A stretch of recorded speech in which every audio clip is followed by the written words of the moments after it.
बिस्मिल्लाहिर्रहमानिर्रहीम। अस्सलाम वालेकुम वरहमतुल्लाहि वबरकातुहू। आज हम पढ़ेंगे सूरतुन नबा मक्किया। इसका रुकू 2 हैं और आयतें इसकी 40 हैं। इसके साथ साथ मैं आपको मखारिज भी समझाती रहूँगी। अल्लाह से से दुआ है अल्लाह पाक हमें कुरान पाक मखारिज के साथ पढ़ने की तौफीक अता फरमाए। मखारिज को समझने के लिए आप मेरी अम्मा पारा की और मदनी कायदे की क्लास जो पिछली क्लासें हैं वो ले सकते हैं। आप ख़ुद भी सीखिए और बहनों को भी सेंड कीजिए ताकि एक एक हुरूफ का सवाब जो बहनें सीखती हैं उनको भी मिलेगा और उसका सवाब आपको भी मिलेगा। तो ये वीडियो आपके लिए भी सदका जारिया बन जाएगी। सबक शुरू करते हैं। बिस्मिल्लाहिर्रहमानिर्रहीम। अम्मा यतसाअलून अनिन नबाइल अज़ीमिल्लज़ी हुम फ़ीही मुख्तलिफ़ून। अब यहाँ पे देखिएगा लाम की आयत है इसलिए मैंने इसको मिला के पढ़ लिया है। कल्ला सयअलमून सुम्मा कल्ला सयअलमून अलम नजअलिल अर्द मिहादन वल जिबाल औतादन व खलकनाकुम अज़वाजा वजअलना नौमकुम सुबातन वजअलना अल-लैला लिबासा वजअलना अल-लैला लिबासन वजअलना अन-नहारा मआशन वबनैना फौक़कुम सबअन शिदादा वजअलना सिराजन वहाजन वअंज़लना मिनल मुअसिराति माअन सज्जाजा लिनुख़रिज बिही हब्बन व नबातन व जन्नातिन अल्फाफा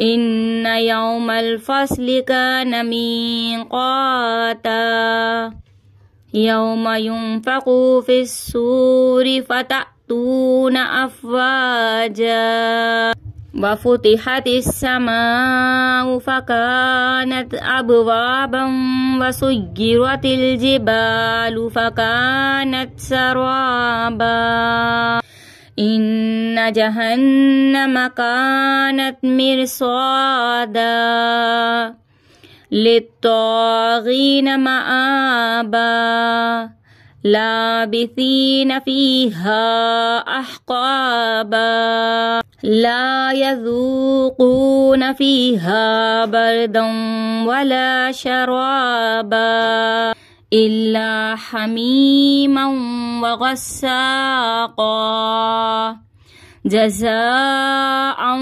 विफ़ाक़ा इन्नहुम कानू ला यरजून हिसाबा वकज़्ज़बू बिआयातिना किज़्ज़ाबा वकुल्ल शैइन अहसैनाहु किताबा फ़ज़ूक़ू फ़लन नज़ीदकुम इल्ला अज़ाबा इन्न लिलमुत्तक़ीन मफ़ाज़ा हदाइक व अअनाबन व कवाइब अतराबा व कअसन दिहाक़ा ला यस्मऊन फ़ीहा लग़वन वला किज़्ज़ाबा जज़ाअन मिन रब्बिक अताअन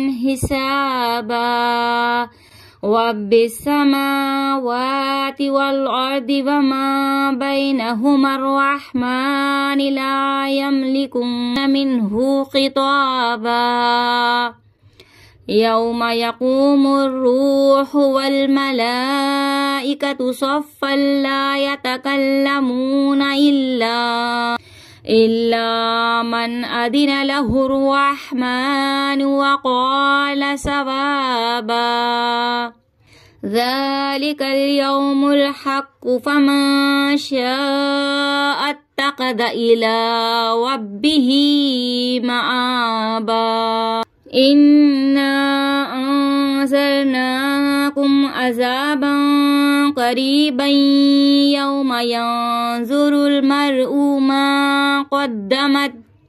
ما قدمت يداه ويقول الكافر يا ليتني كنت ترابا۔ صدق اللہ العظیم۔ تو میری بہنوں، ہم نے سورۃ النبا مکمل کر لی ہے، تو آپ یہ خود بھی پڑھیے گا اور بہنوں کو بھی سینڈ کیجیے گا تاکہ اس کا ثواب آپ کو بھی ملے اور یہ ویڈیو آپ کے لیے بھی صدقہ جاریہ بن جائے۔